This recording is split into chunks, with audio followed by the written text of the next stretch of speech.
warahmatullahi wabarakatuh. Persiaran semula bersama kami IIC di dalam program My Islam Series.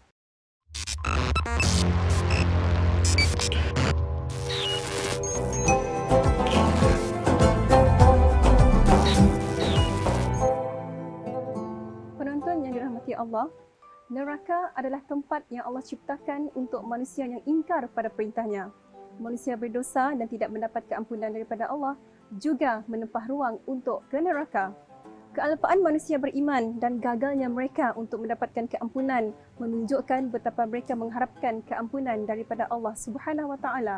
Namun dengan hanya rahmat dan kasih sayang Allah yang boleh menyelamatkan mereka daripada termasuk di kalangan orang-orang ahli neraka.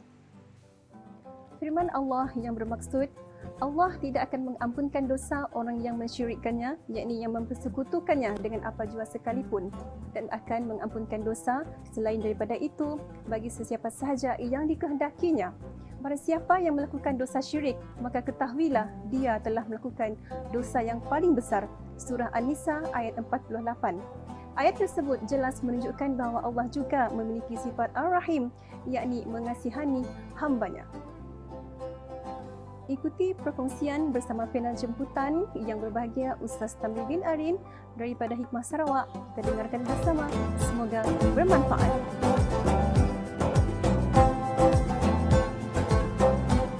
Bismillahirrahmanirrahim. Assalamualaikum warahmatullahi wabarakatuh. Alhamdulillahillazi ja'ala al-ilma taharatan lin-nufus wa nuran lil basair wa hadiyan ilal jannah. Allahumma salli ala nuril anwar wa sirril asrar wa tiryakil aghyar wa miftahi babil yasar. Sayyidina wa maulana Muhammadinil Mukhtar wa alihil athhar wa ashabihil akhyar adada ni'amillahi wa ifdali. Alhamdulillah. Pertama dan selamanya marilah bersama-sama kita bersyukur ke hadrat Allah Subhanahu Wa Taala kerana Allah masih memberi peluang kepada kita untuk mengecapi segala kenikmatan dalam kehidupan ini, dan roh ini masih lagi dipinjamkan kepada kita. Yang perlu kita sedari rupanya roh ini bukan milik kita, tetapi roh ini adalah pinjaman daripada Allah Subhanahu Wa Taala, dipinjamkan oleh Allah roh ini sebagai modal kepada kita untuk beramal ibadat dalam kehidupan kita. Kalau kita lihat perjalanan kehidupan manusia ini, hari ini kita berada di alam dunia, dan disebut oleh Al-Imam Al-Ghazali, alam dunia itu merupakan alam yang ketiga yang mesti dilalui oleh seorang hamba Allah. Di mana sebelum kita pergi ke alam dunia ini, kita sebenarnya dah hidup di satu alam yang dinamakan alam rahim. Jadi alam rahim itu alam yang kedua. Bahkan disebutkan sebelum kita berada di alam rahim ibu kita, sebenarnya kita dah hidup di satu alam yang dinamakan alam roh. Bahkan di alam roh dahulu, kita pernah memeterai perjanjian dengan Allah. Ketika Allah tanya kepada roh kita, alastu bi rabbikum, bukankah aku ini Tuhanmu? Kata Allah. Lalu roh kita menjawab, qalu bala syahidna. Bahkan ya Allah, kami bersaksi bahawa engkau adalah Tuhanku dan aku adalah hambamu. Sebab itu kata Imam Al-Ghazali, alam pertama yang dilalui oleh manusia itu adalah alam roh. Berapa lama kita di alam roh? Wallahu a'lam. Hanya Allah yang mengetahui. Itu alam pertama, itu alam roh. Setelah di alam roh, maka kita berpindah ke alam rahim. 9 bulan 10 hari kita berada di alam rahim. Yakni di dalam rahim ibu kita dahulu. 9 bulan 10 hari. Dan selepas di alam rahim, maka kita berpindah ke alam yang ketiga, yang sekarang kita sedang berada di dalamnya, iaitu alam dunia kita panggil. Dan kita sedar, siapapun mesti sedar, bahawa kita tidak akan duduk dan tinggal selama-lamanya di dunia ini. Betapapun, bagaimanapun, sedar atau tidak, setuju atau tidak, maka kita akan meninggalkan alam yang ketiga, alam dunia ini dan kita akan berpindah kepada alam yang keempat yang dinamakan alam barzah ataupun alam kubur. Dan kita harus sedar di alam kubur itu juga ada kehidupan.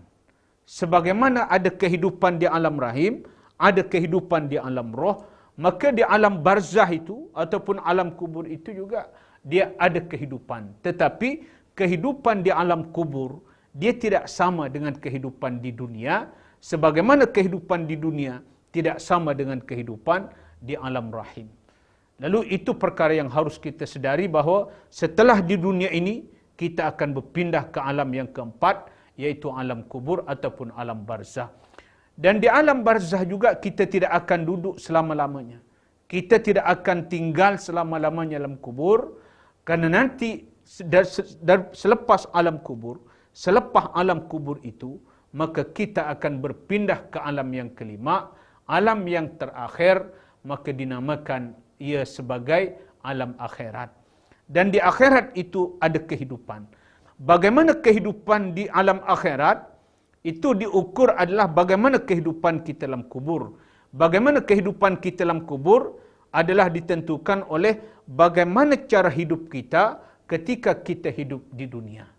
So itu kata para ulama berdasar kepada banyak ayat dalam Quran dan hadis-hadis Nabi Muhammad sallallahu alaihi wasallam, di akhirat itu merupakan destinasi yang terakhir.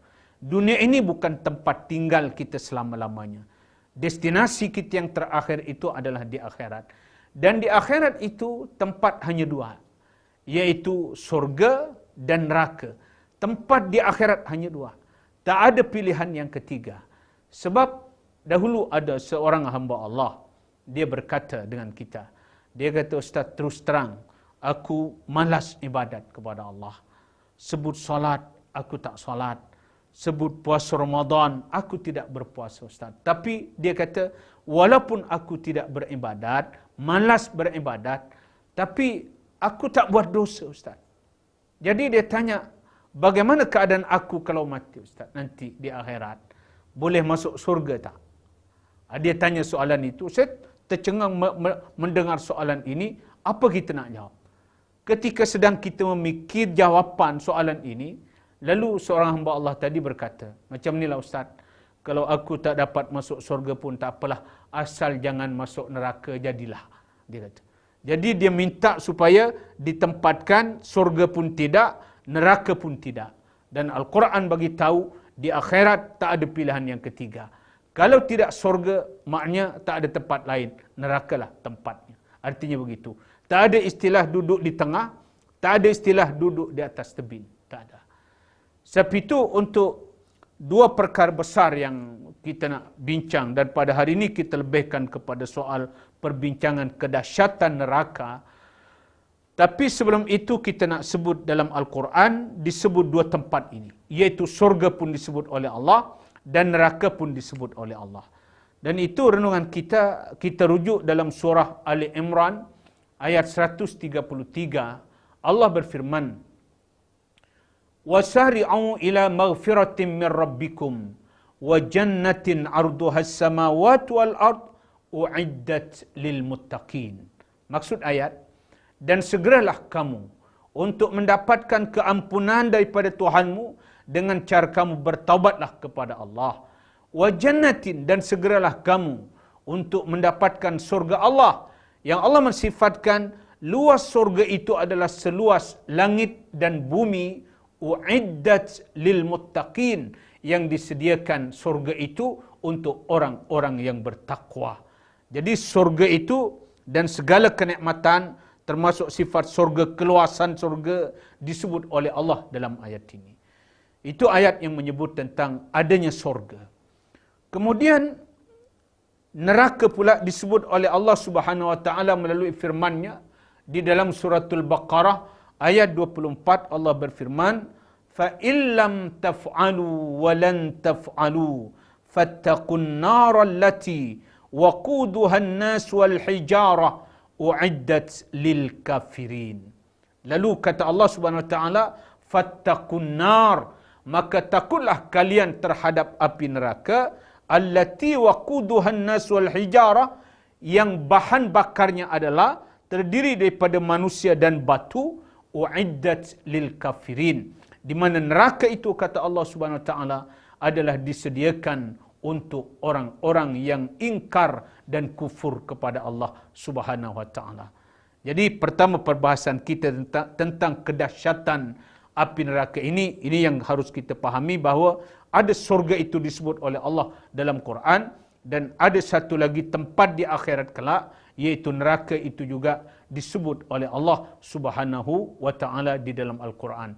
Jadi kepahaman mudah kita adalah surga itu tempat-tempat orang yang baik, tempat tinggal orang yang beriman kepada Allah, tempat tinggal orang yang saleh. Sementara neraka itu adalah tempat tinggal orang-orang yang jahat, tempat tinggal orang-orang yang kufur kepada Allah selagi mereka mati dalam keadaan belum sempat bertaubat kepada Allah Subhanahu wa taala.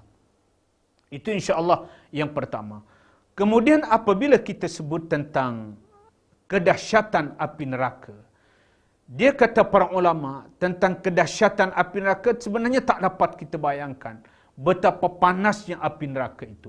Sehingga ada satu penjelasan bahawa kalau dibanding ni kepanasan api dunia dengan kepanasan api neraka itu, dia 70 kali ganda api neraka itu lebih panas daripada api dunia. Sehingga dibayangkan seandainya ada penduduk neraka itu, mereka sedang dibakar dalam api neraka, kemudian diangkat daripada neraka, dipindah ke dalam api dunia, didapati api dunia itu dirasakan terlalu sejuk baginya berbanding kepanasan api neraka, sehingga dibayangkan ahli neraka ketika dipindah ke api dunia, dibayangkan sempat terlelap, tertidur dalam api dunia, kan dirasakan terlalu sejuk api dunia itu berbanding api neraka Allah Subhanahu wa taala. Sehingga Rasulullah sallallahu alaihi wasallam bersabda, ini ada hadis daripada Anas bin Malik radhiyallahu an, bahawa Rasulullah bersabda, sabda Nabi, "Wallazi nafsu Muhammadin biyadi, law ra'aitum ma ra'aitu labakaitum katsira wa la dhahiktum qalila." Qalu ma ra'aita ya Rasulullah? Qala ra'aitul jannata wan nar. Rasulullah menyatakan, kata Rasulullah, ketika Rasulullah sedang melalui sekumpulan sahabat yang sedang tertawa gembira dan sebagainya, maka Nabi bersabda kepada mereka, "Wallazi nafsu Muhammadin biyadih." Kalau bahasa kita, demi Allah, demi zat yang jiwa Muhammad berada dalam kekuasaannya. Maknanya kalau bahasa kita tu demi Allah, kata Rasulullah. "Lau ra'aitum ma ra'aitu labakaitum katsira." Seandainya, kata Nabi, kamu lihat apa yang telah aku lihat, niscaya, kata Rasulullah, niscaya kamu akan banyak menangis, wala dhahiktum qalila, dan kamu akan sedikit tertawa, kata Rasulullah.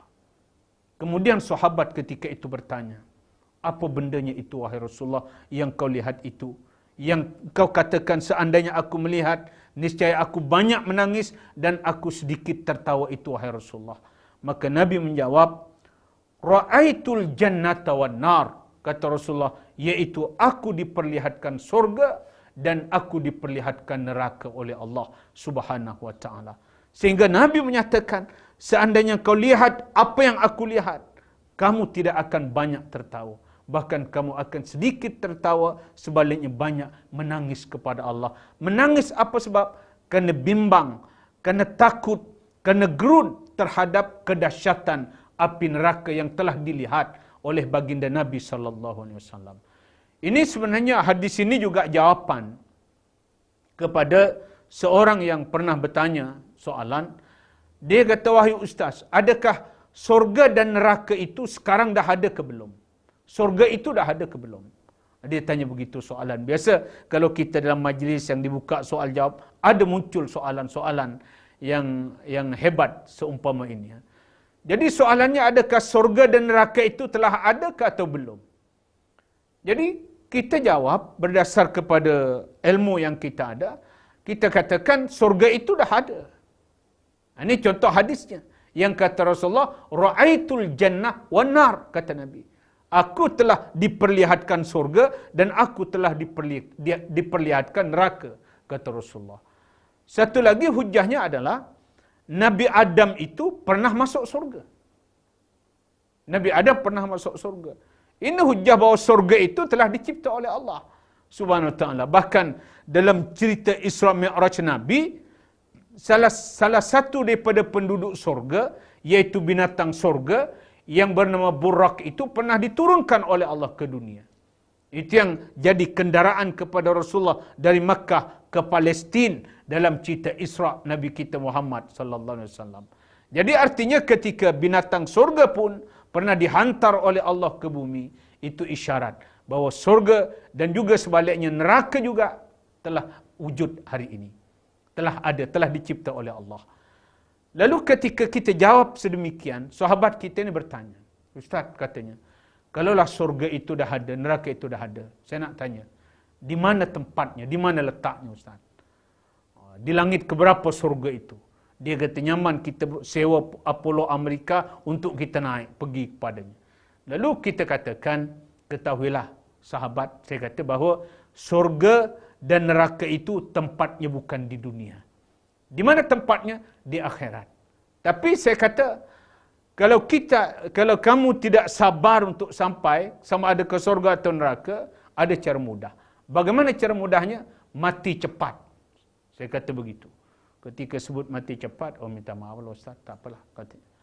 Di situ sering manusia ni kadang lah kan, termasuk pernah kita sebutkan, kita tanya kepada peserta kursus saya remaja, ketika itu saya tanya, siapa yang nak masuk surga angkat tangan. Saya mendapati semua peserta kursus ketika itu semua angkat tangan. Tak ada seorang pun yang tak angkat tangan. Maknanya bagus tu, semua nak masuk surga. Tapi selepas tu kita tanya, siapa di kalangan kalian yang nak mati angkat tangan? Seorang pun tak ada yang angkat. Lalu saya kata, bagaimana kalian boleh masuk surga kalau tidak mati terlebih dahulu? Kerana syarat nak masuk surga itu kena mati dulu. Saya kata begitu.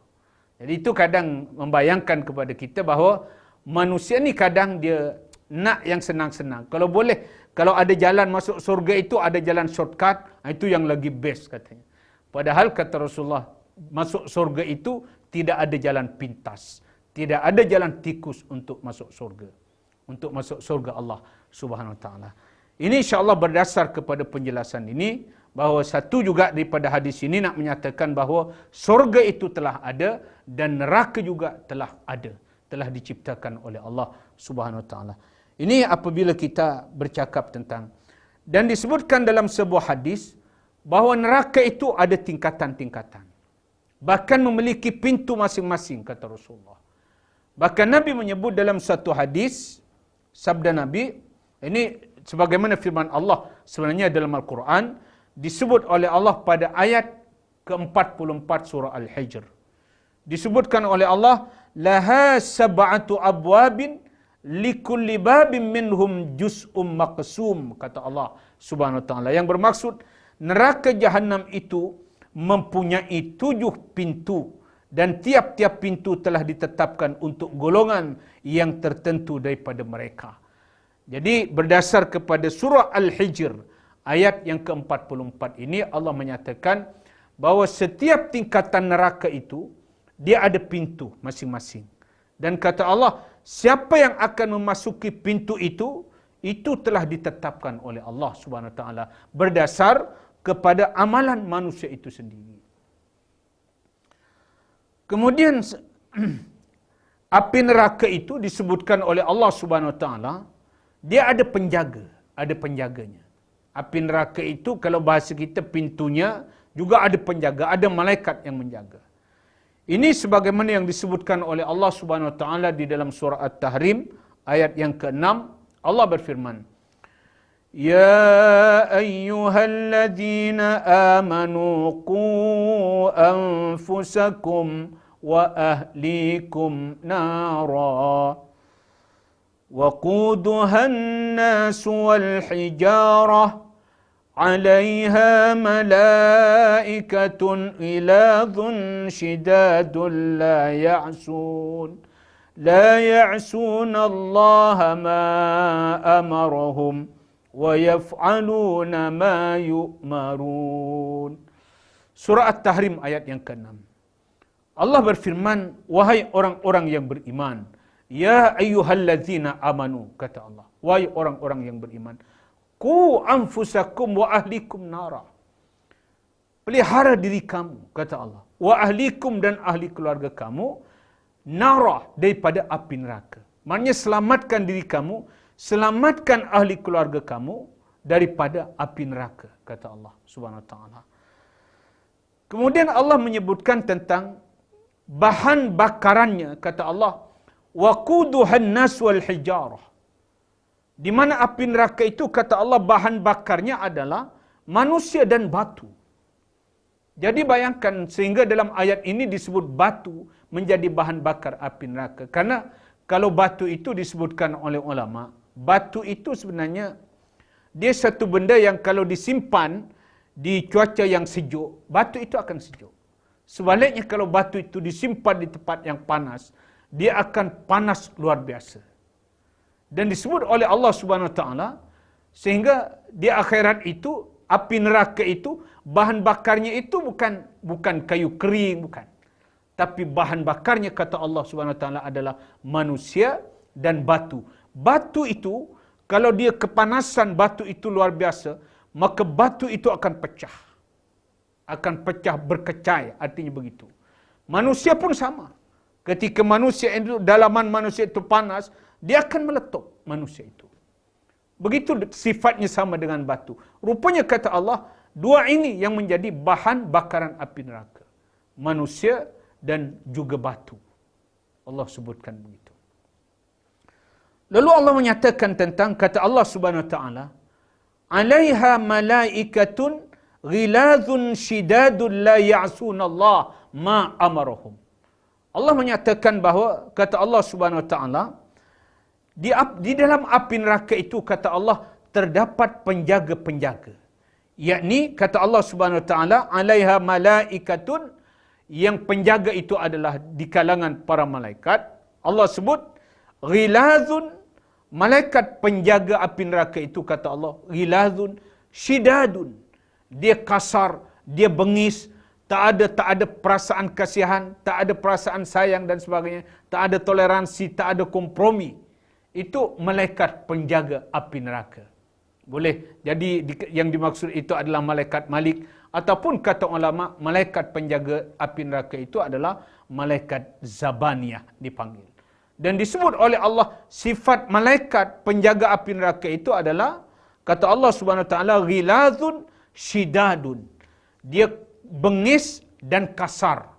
Itu malaikat yang menjaga api neraka.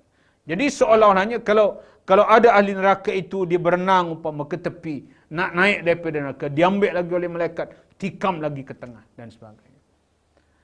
Di sini ayat ini menyatakan kepada kita bahawa, kata Allah Subhanahu wa taala, setiap api neraka itu ada penjaganya yang terdiri daripada para malaikat. Malaikat itu yang menjaga. Yang sifat malaikat itu, kata Allah, dia kasar dan bengis. Kemudian dalam ayat lain, iaitu dalam surah Az-Zukhruf ayat 77. Ini renungan kita berkenaan dengan sifat api neraka ini. Di situ dijelaskan oleh Allah, penjaga penjaga api neraka itu adalah malaikat Malik namanya. Dan disebut dalam ayat ini, wanadau ya maliku liyaqdi alaina rabbuk qala innakum makithun. Firman Allah Subhanahu wa taala dalam surah Az-Zukhruf ayat 77. Mereka para ahli neraka itu, penghuni neraka itu menyeru kepada malaikat penjaga neraka, iaitu malaikat Malik. Wanadau, mereka menyeru tu. Dia kata mereka, ya Malik, wahai malaikat Malik, liyaqdi alaina rabbuk. Dia kata, biarkan Tuhanmu membunuh aku. Artinya mereka mengatakan kepada malaikat penjaga neraka itu, wahai malaikat Malik, dia kata, lebih baik aku mati aja, lalu tak ada apa-apa langsung daripada hidup dalam api neraka. Biarkan, kata mereka, Allah membunuh aku, kata mereka. Karena penyiksaan dalam api neraka, kalau dia dibakar, terus hangus, terus mati, tak ada apa-apa, itu senanglah bagi kita kan. Karena maknanya mungkin azabnya itu kita rasakan sebentar. Tapi rupanya Al-Quran menggambarkan bahawa azab dalam api neraka itu, setiap ahli neraka diazab oleh Allah Subhanahu Wa Taala, dia tak mati. Tak mati. Tapi azabnya luar biasa. Azabnya, kesakitan yang luar biasa, tapi tidak mati. Itu merupakan azab, seksaan. Karena Allah beri ketahanan tu ketika itu, untuk sehingga kata dalam ayat lain disebut, kullama nadijat juluduhum, kata Allah, setiap kali mereka itu dibakar, hangus, hancur kulit mereka itu, kata Allah, baddalnahum juludan ghairaha liyadzuqul azab, kata Allah Subhanahu Wa Taala. Setiap kulit-kulit daging-daging mereka bercerai daripada tulangnya. Setelah kulit dan tulang itu hancur, lalu apa kata Allah? Diganti oleh Allah. Baddalnahum juludan ghairaha, kata Allah. Kami ganti dengan kulit, kami ganti dengan daging yang lain, kata Allah, supaya liyadzuqul azab, supaya terus menerus merasakan azab api neraka itu. Jadi jangan kita bayangkan kalau kita dibakar dalam api neraka itu hangus terus mati lalu tak ada apa-apa. Dia sebagaimana umpama kalau digambarkan di padang mahsyar, ya, di padang mahsyar. Allah menggambarkan, Rasulullah menggambarkan dalam sebuah hadis, di padang mahsyar itu ada seorang yang berdiri menunggu giliran untuk dihisap amalan itu. Lama masanya menunggu itu 50 tahun berdiri, tanpa makan, tanpa minum. Keadaan ini kalau kita sebut di dunia, kalau di dunia, tak ada orang yang boleh berdiri 50 tahun, berdiri terus 50 tahun, tanpa makan, tanpa minum, tak mampu. Tak ada orang yang boleh bertahan berdiri 50 tahun di dunia. Tetapi di padang mahsyar itu, kata Rasulullah, di padang mahsyar, Allah beri tu kekuatan untuk dia berdiri itu. 50 tahun menunggu giliran untuk diazab, tanpa makan dan tanpa minum. Tapi dia masih hidup, artinya begitu. Dan itu sebenarnya adalah gambaran seksaan. Sebab itu, seksaan api neraka ketika penduduk ahli neraka itu mengatakan kepada Malik dengan menyeru, ya Malik, liyaqdi alaina rabbuk, biarkan Allah memutuskan kepada kami ataupun bunuh kami aja, kata mereka. Tetapi apa jawab malaikat Malik ketika itu? Qala innakum makithun, kata malaikat Malik, kamu, kata malaikat Malik, akan terus kekal berada di tempat ini selama-lamanya. Inilah kedahsyatan yang apabila kita sebutkan tentang api neraka. Kemudian dalam hadis sahih riwayat Muslim, dia Nabi bersabda begini, yu'ta bi jahannam yauma idzin. Ini Nabi menyebut tentang kedahsyatan api neraka yang disebut jahannam itu. Nabi sebut, yu'ta bi jahannam yauma idzin laha sab'una alfa zamamin. Nabi sebutkan begitu. Didatangkan neraka jahannam itu pada hari kiamat dalam keadaan ia memiliki 70,000 tali yang mengikat. 70,000 tali. Disebutkan oleh Rasulullah begitu. Laha sab'una alfa zamamin. Ma'a kulli zamamin sab'una alfa malakin yajurrunaha. Dan di setiap tali itu, kata Rasulullah, terdapat 70,000 malaikat. Nabi sebut begitu. Nabi sebut setiap tali itu ditarik oleh 70,000 malaikat. Jadi neraka jahanam itu, kata Rasulullah, memiliki 70,000 tali. Setiap talinya ditarik oleh 70,000 malaikat. Ini gambaran sekali lagi kedahsyatan azab ataupun kedahsyatan api neraka Allah Subhanahu Wa Taala. Kemudian sifat lain yang disebutkan oleh Rasulullah tentang kepanasannya. Panasnya. Kita dah tahu tadi tentang bagaimana penjaganya, bagaimana sifat kedahsyatan api neraka dan sebagainya.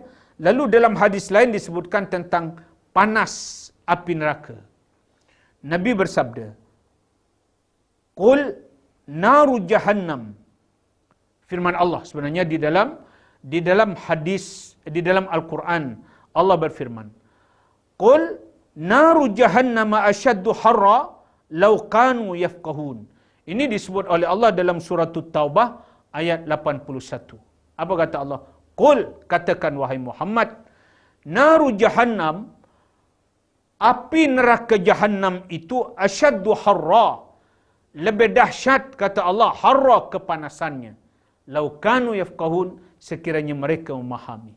Jadi daripada ayat ini semakin jelas kepada kita bahawa Allah Subhanahu Wa Taala menyebut dalam surah At-Taubah ayat 81 tentang kedahsyatan api neraka Allah Subhanahu Wa Taala yang disediakan untuk orang-orang yang ingkar, yang kufur kepada Allah Subhanahu Wa Taala. Dan mudah-mudahan semua kita diselamatkan oleh Allah Subhanahu Wa Taala dari kepanasan itu. Dan seterusnya kita nak mempelajari tentang tingkatan-tingkatan api neraka. Sebagaimana Al-Quran menyebut tentang tingkatan-tingkatan surga. Ada tujuh tingkatan surga. Neraka pun disebut.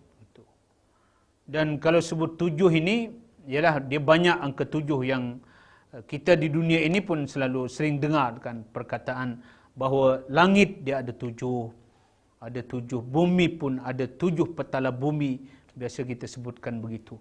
Anggota sujud kita, kalau sujud pada Allah ada 7 anggota sujud, dahi, tapak tangan, kemudian lutut dan hujung kedua kaki, ada 7. Dan hari dalam seminggu juga ada 7. Dan kita juga tempat ada batu 7 juga ya. Asal jangan masuk hospital batu 7 jadilah. Ya. Kemudian tentang tingkatan neraka ini, walaupun ada sebagian ulama mensenaraikan ada 8. Ya, tapi kita nak kupas tentang 7 tingkatan api neraka. Ini semua tingkatan ini disebutkan oleh Allah dalam Quran. Dan siapa dia penghuni-penghuninya. Ini penting untuk kita pelajari supaya semua kita diselamatkan oleh Allah daripada ketujuh tingkat api neraka ini. Yang pertama, nama neraka itu yang pertama disebut neraka Hawiyah. Dan ini di ayat ini masyhur kepada kita lah. Biasa kita dengar ayat ini, terutama kalau bulan Ramadan, tiap malam kita akan mendengar ayat ini ya. Di firman Allah Subhanahu Wa Taala, wa amma man khaffat mawazinu fa ummuhu hawiyah. Lalu ditanya oleh Allah, wa ma adraka ma hiya narun hamiyah. Ada neraka, nama dia neraka Hawiyah, disebut oleh Allah Subhanahu Wa Taala. Terjemahan ayat dalam surah Al-Qari'ah ayat yang ke-8. Allah berfirman, wa amma man khaffat mawazinuhu. Adapun kata Allah orang-orang yang ringan timbangan amalan kebaikannya. Allah sebut begitu. Timbangan amal kebaikan itu sedikit. Kalau bahasa mudahnya, orang yang sedikit sangat amal baiknya. Sebaliknya amal buruk kejahatannya itu banyak. Dan tak pernah bertaubat kepada Allah. Buat baik ada kadang, tapi kata Allah sikit. Sehingga ketika ditimbang itu, kata Allah Subhanahu Wa Taala, timbangan amal kebaikannya itu adalah ringan. Maka Allah sebut orang ini, kata Allah, fa ummuhu hawiyah. Maka tempat kembalinya adalah neraka Hawiyah namanya. Jadi untuk siapa neraka Hawiyah? Berdasar pada ayat ini, neraka Hawiyah kata Allah adalah neraka yang akan didiami kelak oleh manusia-manusia yang ketika hidup dalam dunia sukar untuk melakukan kebaikan. Sikit kebaikan yang dilakukan. Tapi kalau sebut dosa-dosa apa yang tidak pernah dilakukannya. Misalnya, inilah orangnya kata Allah yang akan mendiami neraka yang bernama neraka Hawiyah. So itu bagaimana supaya kita diselamatkan oleh Allah daripada neraka Hawiyah ini? Maka caranya tidak lain. Beramal dalam kehidupan kita banyak-banyak. Jangan pernah berkira soal amal baik. Buat yang termampu dalam kehidupan, kemudian serahkan kepada Allah Subhanahu Wa Taala. Tak perlu kita menghitung kebaikan kita. Janji, sebab itu kalau kita lihat dalam surah Al-Mulk pun, kita disebut oleh Allah, kita dihidupkan oleh Allah. Karena Allah nak lihat siapa di kalangan kita, kata Allah, yang terbaik. Itu disebut oleh Allah dalam ayat yang kedua surah Al-Mulk, firman Allah, Alladhi khalaqal mauta wal hayata liyabluwakum ayyukum ahsanu amala. Arti ayat, terjemah daripada ayat. Dialah Allah yang telah menciptakan mati dan hidup Tujuannya kata Allah, liyabluwakum, supaya Allah menguji kamu. Tujuan ujian itu kata Allah, ayyukum ahsanu amala. Allah nak lihat siapa di kalangan kalian, kata Allah, yang terbaik amalannya. Jadi kalau kita dihidupkan oleh Allah, kerana Allah nak lihat siapa di kalangan kita yang mampu menjadi manusia yang terbaik amalan kita, maka tiap hari, tiap ketika dan waktu, setiap kita harus merenung, harus berfikir, hari ini kebaikan apa yang boleh aku lakukan. Dan ini untuk menyelamatkan kita daripada neraka hawiyah. Buat kebaikan banyak-banyak dalam kehidupan. Kalau boleh semua pergerakan kita itu bernilai kebaikan dalam kehidupan kita. Inilah caranya. Supaya kelak pada hari kiamat, ketika ditimbang amal kita, amal baik dan amal keburukan kita, sepaling kurang itu, amal kebaikan kita itu lebih banyak, lebih berat berbanding amal jahat yang kita lakukan. Ini cara untuk menyelamatkan. Tetapi ketika ditimbang kelak, amal kebajikan kita itu, amal kebaikan yang kita lakukan itu sedikit, sementara dosa kita banyak, maka inilah kata Allah, neraka hawiyah itu diperuntukkan untuk mereka ini. Itu tingkat neraka yang pertama. Kemudian yang kedua, ada neraka yang bernama neraka jahim. Neraka jahim. Neraka ini kata Allah Subhanahu Wa Taala adalah tempat penyiksaan untuk orang-orang yang musyrik. Musyrik ni kalau biasa kita sebutkan, dia mufrad ataupun singularnya dia musyrik. Pluralnya itu adalah musyrikin atau musyrikun, itu jamaknya. Siapa dia orang yang musyrik? Adalah orang yang melakukan kesyirikan kepada Allah Subhanahu Wa Taala. Dan mereka ini, orang yang melakukan kesyirikan ini, dia akan ditempatkan oleh Allah di neraka khusus, namanya neraka jahim. Syirik ini, amalan syirik ini, tuan-tuan, ini perlu kita renung bersamalah. Dia banyak, kadang kita tak perasan. Sehingga disebut syirik ini, bab akidah ni halus. Kalau zaman dahulu banyak mungkin yang terlibat, mungkin mudah-mudahan mereka diampuni oleh Allah kerana tak ada orang tegur.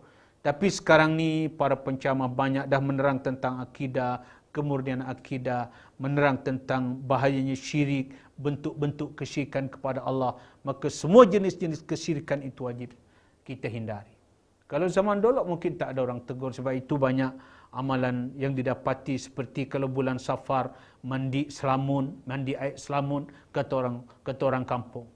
Kerana mereka beranggapan bulan Safar itu bulan paling banyak diturunkan bala oleh Allah, maka dicipta satu amalan khusus yang dipercayai boleh menolak bala di bulan Safar, maka diadakan upacara nama dia mandi air selamun. Ini diterangkan oleh para ulama, ini juga merupakan perkara-perkara yang melibatkan kesyirikan kepada Allah Subhanahu Wa Taala. Kalau dahulu orang penuh tangkal, kalau zaman dahulu begitu, kadang bayi baru lahir kita dah dedah dengan perkara syirik. Kalau zaman dulu, cuba kita merhati, baby baru dilahirkan tu terus diberi gelang benang hitam di lengannya. Kononnya ini penangkal yang boleh menolak bala, hantu tak rapat dan sebagainya. Contohnya begitu. Ini adalah satu amalan. Sehingga budak itu sampai ke besar dia terlibat dengan amalan syirik. Itu Nabi mengingatkan termasuk orang yang pakai tangkal. Apa kata Rasulullah? Man allaqa tamimatan faqad asyraka. Sesiapa orangnya yang menggantung tangkal, kata Rasulullah, sama ada tangkal itu digantung, diikatkan di perutnya, ataupun tangkal itu digantung di rumah, di dalam kereta, di pejabat dan sebagainya. Maka Nabi sebut, man allaqa tamimatan faqad asyraka. Sesiapa yang menggantungkan tangkal, berarti dia telah terlibat dengan perkara syirik kepada Allah. Dan apabila kita terlibat dengan perkara syirik kepada Allah dan mati belum sempat bertaubat kepada Allah daripada kesyirikan itu, maka inilah nama tempat, nama nerakanya itu adalah disebut neraka jahim. Iaitu firman Allah, wa qila lahum aynama kuntum ta'budun wa burrizatil jahimu lil ghawin, kata Allah. Artinya, dan diperlihatkan dengan jelas neraka jahim kepada orang-orang yang sesat, dan dikatakan kepada mereka, di manakah berhala-berhala yang dahulu kamu selalu menyembahnya. Ini mungkin kesyirikan dalam kesyirikan biasa yang kita bayang, kesyirikan paling besar adalah penyembahan terhadap berhala. Tapi dia ada syirik-syirik yang cabangnya, yang kecil-kecil, yang perlu dihindari juga. Sehingga kalau kata guru saya dahulu, dia kata satu amalan kalau zaman dulu yang selalu kita saksikan masa kita kecil, kalau kita berjalan umpama, berjalan tempat yang jalan yang semak, tiba-tiba turun hujan, tapi keluar cahaya matahari, sehingga disebut hujan panas. Kan kita lalu diajar petik daun, kemudian diselitkan di telinga, lalu baca mantra, be tabe anak cucu numpang lalu. Dan ini jadi amalan zaman dahulu. Ini juga adalah satu perkara syirik yang perlu dihindari. Dan apabila seseorang itu melakukan syirik sampai ke mati, belum sempat bertaubat kepada Allah, maka ini nama nerakanya adalah neraka jahim. Jadi tingkatan neraka yang kedua, neraka jahim, yang dikhususkan oleh Allah Subhanahu wa taala untuk orang yang melakukan syirik kepada Allah Subhanahu wa taala. Syirik itu mensyarikatkan, ada kaitan dengan perkataan mensyarikatkan Allah. Kalau bahasa mudahnya, menduakan Allah. Dia percaya kewujudan Allah. Dia percaya Allah berkuasa. Tapi dalam masa yang sama, dia percaya kepada benda lain yang boleh mendatangkan manfaat dan mudarat. Sehingga dia sembah benda lain yang selain daripada Allah Subhanahu wa taala. Itu dinamakan syirik. Kalau orang yang tidak percaya langsung kepada Allah, itu dinamakan kafir, kafirun atau kafirin, itu jamaah. Itu yang kedua. Kemudian tingkatan neraka yang ketiga itu ada neraka nama dia Saqar. Dan ini disebutkan oleh Allah Subhanahu wa taala melalui firman Allah Subhanahu wa taala dalam surah Al-Muddatsir, "Wa ma adraka ma saqar la tubqi wa la tadhar." Kata Allah. Allah tanya tu, "Wa ma adraka ma saqar?" Tahukah kamu apa neraka Saqar itu? Allah tanya begitu. Tentu kita tidak tahu. Maka Allah beritahu. Apa kata Allah? La tubqi wa la tadhar, kata Allah. Neraka Saqar itu, kata Allah, tidak meninggalkan dan tidak membiarkan. Semua yang ada itu akan dimakan oleh api ini. Artinya begitu. Jangan harap kita boleh ada kesejukan di dalamnya. Artinya begitu. Itu disebut. Bahkan dalam ayat lain itu, neraka Saqar ini, kerana nanti di akhirat, dia rupanya Allah bagi tahu di akhirat itu, penduduk surga itu saling bertemu. Antara ahli surga kita, kalau kita sama-sama masuk surga, nanti di akhirat, kita boleh bertemu. Bahkan ketika sahabat-sahabat kita yang di dunia, kita boleh ingat balik tu.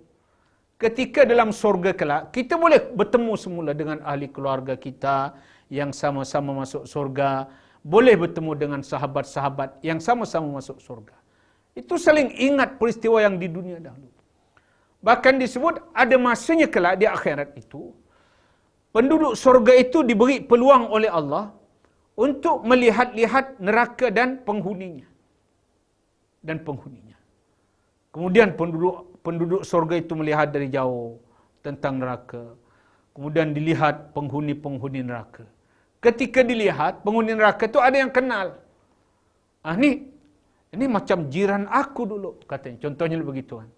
Lalu disebut tu oleh Allah dalam Al-Quran bahawa penduduk surga itu boleh tanya, boleh bersoal jawab tu dengan penduduk neraka. Ditanya oleh ahli surga, "Ma salakakum fi saqar?" Apakah yang menyebabkan engkau masuk neraka Saqar? Penduduk neraka Saqar itu boleh jawab. Dia kata, "Lam naku minal musallin." Dijawab oleh penduduk neraka Saqar, dia kata, "Aku masuk neraka Saqar ini kerana aku dulu tidak solat." Maka orang yang meninggalkan solat, ini berdasar kepada ayat ini, orang yang tidak solat, orang yang meninggalkan solat dengan sengaja, maka tempatnya di akhirat kelak nama neraka itu disebut neraka sakar. Dan penduduk neraka sakar itu nanti dia mengakui, aku masuk neraka sakar ini karena lam naku minal musallin. Kami dulu di dunia tidak solat. Nah, itu kita bimbang. Hari ini banyak umat Islam yang dengan mudah meninggalkan solat, kan? Dengan pelbagai alasan. Mungkin ada seorang kita tanya, kena si sembahyang. Dia boleh jawab. Di dunia boleh jawab. Dia kata kubur lain-lain. Boleh jawab di dunia. Tapi nanti di akhirat, dia tak boleh jawab sebegitu. Kerana ketika di akhirat, ketika ditanya, mengapa engkau masuk neraka sakar? Dia jawab, lam naku minal musallin. Kerana aku dulu tidak solat, itulah aku masuk neraka sakar ini. Padahal di dunia dulu, ketika ada orang mengingatkan, solatlah, ada hal kubur lain-lain. Sebenarnya untuk menghadapi jawapan ini, persoalan ini kita harus jawab, justru kubur lain-lain, kita kena solat. Kan? Karena kubur lain-lain, tak ada siapa yang boleh tolong. Dalam kubur, ketika menghadapi soalan malaikat mungkar nakir, kita seorang. Kita seorang diri. Kita tidak bersama dengan orang lain. Jadi, kita sendiri yang menghadapi soalan. Justru kerana kubur lain-lain, kita kena soalan. Kerana tak ada orang boleh tolong. Dunia ni, kalau kehujanan, apapun kesusahan yang kita alami dalam dunia, banyak tempat untuk kita mengadu dan minta pertolongan. Tapi di akhirat nanti, siapa yang boleh tolong kita? Ahli keluarga kita umpamakan, minta maaf. Sahabat-sahabat baik kita di dunia, nak tolong kita di akhirat, minta maaf. Kerana mereka sibuk dengan urusan mereka masing-masing.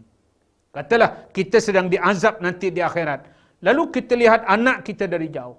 Kita panggil, wahai anakku, kau tahu tak aku ini ayahmu yang membesarkan kamu dahulu. Contohlah kan. Maka kita minta tolong. Tolonglah bapa. Mintalah pahala sikit. Kata. Apa jawab anak? Wahai abah, wahai bapa, minta maaf. Bapa memang orang tua aku di dunia. Tapi hari ini minta maaf, aku pun perlu pahala. Nafsi, katanya. Kalau bahasa kita nafsi-nafsinya, lo, gua, katanya. Tak ada siapa yang boleh tolong. Itu di akhirat. So, itu ketika orang didakwa umpama tentang solat, dia boleh jawab kubur lain-lain, kita kena beri kepahaman. Justru kubur lain-lain, kita kena solat. Dalam kubur itu banyak. Jangan kita menganggap dalam kubur itu tak ada apa-apa. Banyak apa-apa yang akan kita jumpai dalam kubur.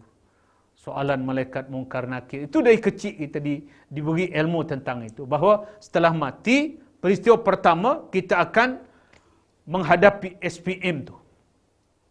Soalan padang mahsyar. Maknanya malaikat mungkar akan tanya kepada kita. Mungkar nakir. Man rabbuka, siapa Tuhanmu? Jadi, kalau kita tidak ada amalan, solat pun tidak tadi, bagaimana kita boleh nak jawab? So, ada orang kadang ketika disebut dalam kubur kita mati, nanti ada soalan malaikat mungkar nakir. Dia boleh bergurau lagi. Relax Ustaz, soalan dah bocor dah Ustaz, katanya. Dia boleh bersenda gurau dengan itu. Boleh di dunia bersenda gurau. Tapi nanti ketika kita mati berhadapan dengan soalan itu, walaupun soalan dah bocor, keluh lidah kita.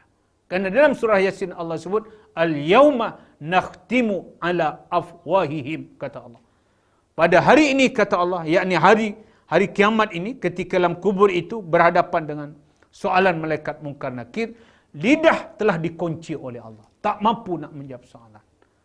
Maka sebenarnya kata ulama, yang menjawab soalan malaikat mungkar nakir itu bukan lidah kita. Kerana lidah itu kata Allah, Al-yawma nakhtimu ala afwahihim. Tetapi yang menjawab soalan malaikat mungkar nakir itu adalah amal-amal kebaikan, amal ibadat yang kita lakukan semasa di dunia. Disitulah dijelma oleh Allah jadi makhluk mewakili kita untuk menjawab soalan malaikat mungkar nakir. Tapi kalau kita solat tak pernah, puasa Ramadan tak pernah umpama, bagaimana kita nak melepasi soalan malaikat mungkar nakir? Tak dapat. Kan begitu. Walaupun soalan dah bocor. Baca talqin, ulanglah 10 kali. Bagi seorang mati tak pernah solat, tak pernah puasa, bacalah 10 kali. Ketika ditanya disebut dalam talqin, wahai fulan bin fulan, jangan kamu takut dan jangan kamu gentar. Mungkin di bah tu jawab, kau ni tak nyaman, belum kena. Aku di bah tu teruk. Itu yang neraka sakar. Sebab itu, bagaimana supaya kita selamat daripada neraka sakar ini? Jaga solat. Jaga solat. Sesibuk apapun, bagaimanapun keadaan kita, solat jangan pernah tinggalkan. Itu artinya, supaya kita diselamatkan oleh Allah daripada neraka sakar ini. Dan hari ini perbincangan kita bab neraka ni memang tak ada gelak ketawa lah dalam ceramah ini. Kerana tajuknya tu kedahsyatan api neraka. Okey, itu yang ketiga. Kemudian kita singkatkan, neraka yang keempat itu namanya lazah. Neraka lazah namanya. Ini sebagaimana disebutkan oleh Allah Subhanahu Wa Taala dalam surah 70, surah Al-Ma'arij, ayat 15 hingga ayat 18. Firman Allah. Kalla innaha lazah nazza'atan lisyawa tad'u man adbara wa tawalla wa jama'a fa'aw'a. Neraka lazah. Lazah ini maknanya bergejolak apinya. Makna lazah itu begitu. Dan itu dinamakan, lazah ini dijadikan nama kepada api neraka. Sehingga mengelupaskan kulit kepalanya. Kepanasannya, artinya begitu disebutkan. Sehingga dalam hadis lain itu, kata Rasulullah, bab neraka ni semua tingkatan neraka tu semua dahsyat kepanasannya. Tapi dia ada tingkatan masing-masing bagi golongan orang-orang masing-masing yang telah disebutkan. Bahawa neraka ini, neraka lazah, penghuninya ini. Contoh. Tapi Nabi pernah menyebut secara umumnya. Kata Rasulullah, paling ringan tu nanti di hari kiamat, paling ringan, azab seksaan paling ringan di hari kiamat adalah dia dipakaikan sandal. Selipar lah bahasa kita. Dia diberi selipar suruh pakai. Selipar itu dibuat daripada api neraka. Ketika dia letak kaki ke selipar itu, kerana terlalu panasnya selipar itu, padahal api yang kena, tapi kata Rasulullah, otak kita ni akan menggelegak. Padahal api itu di bawah tapak kaki. Tapi panas itu sampai ke otak, sehingga kata Rasulullah mendidih, menggelegak otak kita. Otak panas. Sebab itu disebut dalam satu keterangan kitab Daqaiqul Ahbar bahawa dia kata api neraka berbanding api dunia ni tak ada apa-apanya api dunia. Sehingga sejarahnya adanya api di dunia ni mula-mula ketika Allah menciptakan dunia ni. Allah suruh malaikat tu ambil api dari neraka untuk diletak dunia. Api yang kita kongsi di dunia ni, yang kita kongsi sejak zaman Nabi Adam sampai hari ini, api yang pernah kita kongsi di dunia ni kan, sampai hari kiamat kelak. Itu sejarahnya api itu diambil daripada api neraka sebesar biji jagung saja. Itu pun disebut sebesar biji jagung itu diletak di atas bukit, meleleh bukit. Maka malaikat yang dipinta oleh Allah itu berkata dengan Allah, wahai Allah, bumi tidak sanggup, tidak mampu menampung kepanasan api neraka yang sebesar biji jagung. Maka kata Allah, belah dua. Maka dibelah. Yang sebelah diantar balik ke neraka. Tinggal sebelah. Sebelah ini disejukkan dulu dengan 7 lautan. Celup satu lautan kering. Celup satu lautan kering. 7 lautan. Celup kering, maka dia agak sejuk. Baru ini api diletakkan di dunia. Ini api yang kita kongsi sejak daripada Nabi Adam dahulu sampai hari kiamat kelak. Jadi kita bayangkan kedahsyatan api neraka itu. Termasuk api lazah, neraka lazah yang disebut bahan berkobar, menggejolak kepanasannya. Disebutkan begitu. Memang pasti kita tak akan mampu menahan kepanasan, kedahsyatan api neraka. Api dunia ini pun kita dah tak mampu dah. Kan? Walaupun kita kadang berpuisilah, lautan api kan ku seberangi. Itu pembulak besar sebenarnya. Jangankan lautan api, kan? Kalau kita nak test, coba. Kita nak test, tahan ke tidak dengan api dunia tu. Jangan lain lah, jangan lautan api lah. Kalau ada orang sedang hisap rokok, coba kita pinjam sekejap. Api rokok itu, kita simpan dalam lubang telinga kita. Kita kira kaum ketika itu kita. Jadi itu, dengan api dunia yang kecil itu pun, kita tak akan mampu. Ini kadang lautan api kan ku seberang.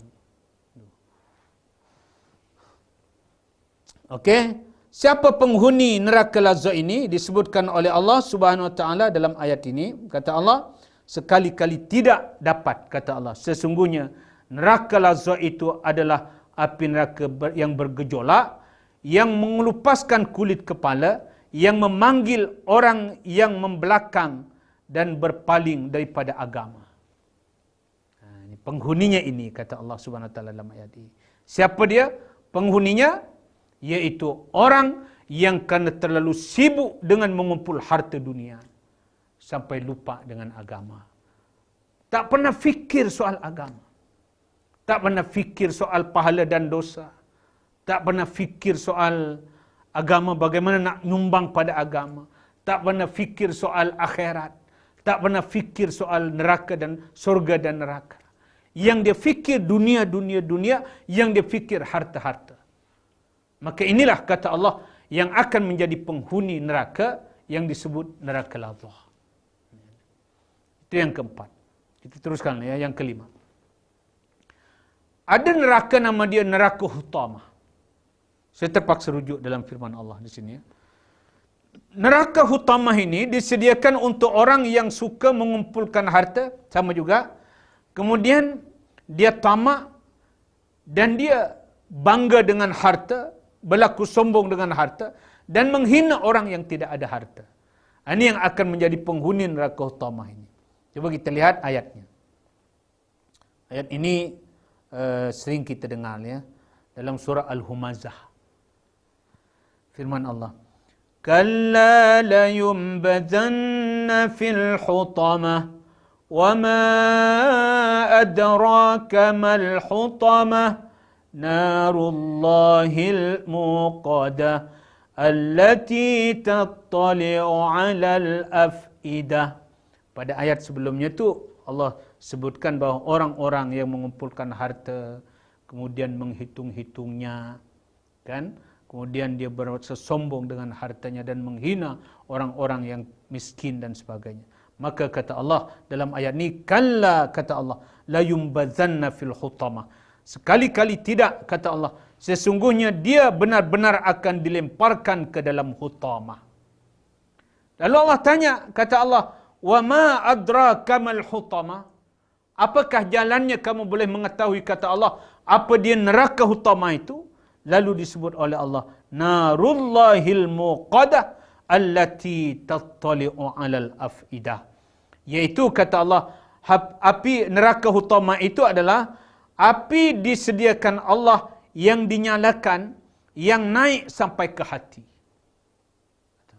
Ketika dinyala itu saja, kata Allah. Itu kepanasan tu menembus ke hati, bukan pada kulit saja. Biasa kalau kita di dunia ni kan, tangan kita kena api, mungkin di tangan tu yang sakit letaknya di situ. Tapi neraka hutamah ini, kata Allah, tangan tersentuh, tapi ke hati, sampai hati itu sebut paling dalam lah. Hati pun merasai kepanasan itu. Inilah dia. Jadi bagaimana supaya kita diselamatkan oleh Allah Subhanahu Wa Taala daripada hutamah ini? Tidak ada jalan lain melainkan ketika kita ada harta, insya-Allah, dan harus kita faham ketika kita ada harta, bertemu pula dengan orang-orang susah, sebenarnya Allah beri peluang kepada kita untuk menambah kebaikan dalam kehidupan. Bertemu dengan orang miskin bukan untuk dihina orang miskin. Tetapi ketika Allah takdirkan kita bertemu dengan orang miskin, sebenarnya Allah beri peluang. Seolah-olah kata Allah, hambaku, kata Allah, ini peluang untuk menambah kebaikan dalam hidupmu. Bantu orang-orang miskin, bukan untuk dihina. Ini cara supaya kita diselamatkan Allah Subhanahu Wa Taala daripada api neraka. Kemudian yang keenam, ada satu neraka namanya syair, neraka syair. Neraka ini diisi oleh orang yang mengingkari Allah dan orang yang memakan harta anak yatim. Ini juga dua yang menjadi penghuni ini, dua sifat. Pertama, orang yang mengingkari Allah, tidak percaya pada Allah, tidak percaya terhadap kewujudan Allah, Dia merasakan bahawa alam ini tak ada siapa yang cipta. Dia merasakan diri ini tak ada siapa yang buat. Jadi dengan sendirinya. Dia kata dengan teori evolusi apa dan sebagainya, bahawa alam ini terjadi dengan sendirinya, tak ada yang cipta. Orang ini akan menjadi penghuni neraka sa'ir. Termasuk orang yang makan harta anak yatim. Anak yatim itu siapa yatim? Anak yatim itu. Yatim adalah man qad mata abuhu wa ummu. Yatim itu adalah seseorang yang telah meninggal dunia ayah dan ibunya. Dia tak ada tempat lagi bergantung. Sehingga ada mungkin harta yang ditinggalkan oleh kedua ibu bapanya. Tiba-tiba kita pedayakan anak yatim itu, kita tipu, kita makan hartanya, kita ambil hartanya. Maka golongan ini yang sepatutnya kata Rasulullah bertemu dengan anak yatim itu, kita bantu anak yatim. Kita tolong dia. Tetapi kita tidak bertemu dengan anak yatim, kita tipu hartanya. Kita ambil hartanya. Maka mereka ini yang memakan harta anak yatim ini, dia akan menjadi penghuni neraka yang namanya neraka sa'ir. Itu kita bertemu dengan anak yatim misalkan bukan untuk kita ambil hartanya. Bahkan ketika itu kita berpeluang untuk mendapatkan kebaikan. Kerana Nabi menyebut, kata Rasulullah, ana wa kafilul yatim kahataini fil jannah. Nabi angkat dua jarinya. Kata Rasulullah, aku dan orang yang memelihara anak yatim seperti dua jari ini di surga. Artinya surga orang yang memelihara anak yatim itu, dia rapat hampir dengan surga Rasulullah sallallahu alaihi wasallam. Artinya orang itu mendapat kedudukan yang tinggi di sisi Allah Subhanahu wa taala. Ini yang disebutkan oleh Allah dalam firman Allah dalam surah An-Nisa dan dalam surah Al-Mulk pun ada disebut.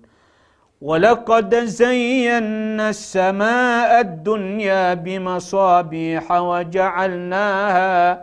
وَجَعَلْنَاهَا رُجُومًا لِلشَّيَاطِينِ وَأَعْتَدْنَا لَهُمْ عَذَابَ السَّعِيرِ.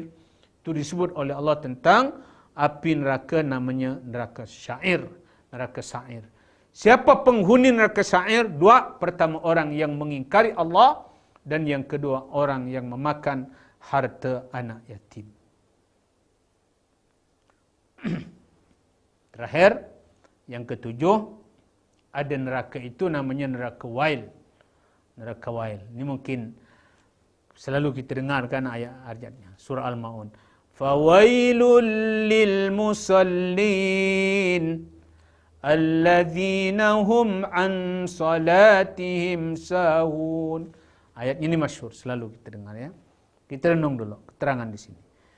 Neraka wail ini diisi oleh di antaranya adalah orang yang peniaga yang tidak jujur. Peniaga yang tidak jujur. Dia akan menghuni neraka wail. Termasuk orang yang lalai dalam solatnya. Kata Allah dalam surah Al-Ma'un, fawailul lil musallin alladzina hum an salatihim sahun. Maka kata Allah, neraka waillah bagi orang-orang yang solat tetapi lalai dalam solatnya. Solat pun tapi lalai dengan solat. Lalai, pengertian lalai dalam solat itu di banyak kata ulama. Boleh ada ulama yang mengartikan lalai itu tak solat langsung. Ada yang mengartikan lalai dalam solat, solat itu ikut angin, ikut mood. Contohnya begitu. Ataupun solat tapi tidak menghayati langsung solat, ikut-ikutan. Boleh jadi. Itu solat. Ini mereka yang akan menghuni. Jadi dua golongan di situ. Neraka wail. Yaitu yang pertama, peniaga yang tidak jujur. Sebab itu sebenarnya peniaga itu, kerana Nabi pernah berniaga. Modal berniaga itu adalah kejujuran. Disebut. Orang yang berjaya dalam perniagaan adalah orang yang berlaku jujur. Sebab ketika kita berlaku jujur kepada pelanggan kita dalam kita berniaga, maka pelanggan tu dia akan datang balik kepada kita. Tapi kalau sekali kita tipu pelanggan, dia sampai bila dia tidak akan datang kembali. Sebenarnya kerugian. Dan sebab itu Nabi menjelaskan dalam hadis, kata Rasulullah, at-tajirus saduqul amin ma'i fil jannah. Nabi memberi keistimewaan kepada peniaga yang jujur. Sehingga Nabi menyebut, peniaga yang jujur, kata Rasulullah, yang amanah, yang jujur, tidak menipu pelanggannya. Nabi sebut, ma'i fil jannah. Dia akan bersama aku dalam surga, kata Rasulullah. Kerana Nabi pernah menjadi peniaga. Jadi berniaga itu kalau kita jujur, dia dianggap ibadat. Dianggap berniaga tapi dapat pahala. Tapi modalnya tadi, syaratnya adalah kejujuran. Sebab itu, orang yang tidak jujur dalam perniagaannya, maka mereka akan menghuni neraka yang bernama neraka wail. Ini yang sebagaimana disebut oleh Allah dalam surah Al-Mutaffifin ayat 1 hingga 3. Ini kaji ya, ini yang terakhir kajian kita pada malam ini insya-Allah. Allah berfirman dalam surah Al-Mutaffifin. Wailul lil mutaffifin alladzina idza iktalu 'alan nasi yastawfun wa idza kaluhum aw wazanuhum yukhsirun. Terjemahan ayat. Kecelakaan besarlah bagi orang-orang yang curang, yaitu orang-orang yang apabila menerima takaran, sukatan daripada orang lain, mereka meminta dipenuhi, dan apabila mereka menyukat atau menimbang untuk orang lain, mereka mengurangi, kata Allah. Maka Allah sebut, wailul lil mutaffifin. Neraka waillah, kata Allah, bagi peniaga yang curang. Al-mutaffifin. Di sini kita mengambil pelajaran bahawa bagaimana cara supaya kita diselamatkan oleh Allah daripada neraka yang bernama neraka wail ini. Kalau kita menjadi seorang peniaga, jujurlah dalam kita berniaga. Kalau kita salat, jangan sampai kita lalai dalam salat kita. Terakhir, ada satu neraka nama dia Jahannam. Ini yang selalu kita dengar. Ini kalau sebut Jahannam ini adalah merujuk kepada neraka yang paling bawah. Kalau surga itu paling tinggi, itu adalah surga Firdaus. Yang kata Nabi, kalau nak minta surga pada Allah, jangan alang-alang, minta surga Firdaus langsung, kata Rasulullah. Jadi menggambarkan surga Firdaus itu surga paling tinggi. Neraka paling bawah, ini paling dahsyat neraka. Nama neraka itu adalah Jahannam. Sehingga biasa kalimat Jahannam ni, orang gunakan ketika dia menyumpah orang lain. Seolah-olah kita menghukum orang lain tu, orang yang kita sumpah itu, seolah-olah kita menghukum dia masuk neraka Jahannam. Jahannam kau kata. Ini ungkapan yang dahsyat. Kita sepatutnya orang Islam tak boleh menggunakan bahasa sekasar ini. Kerana Jahannam ini adalah api neraka yang paling bawah.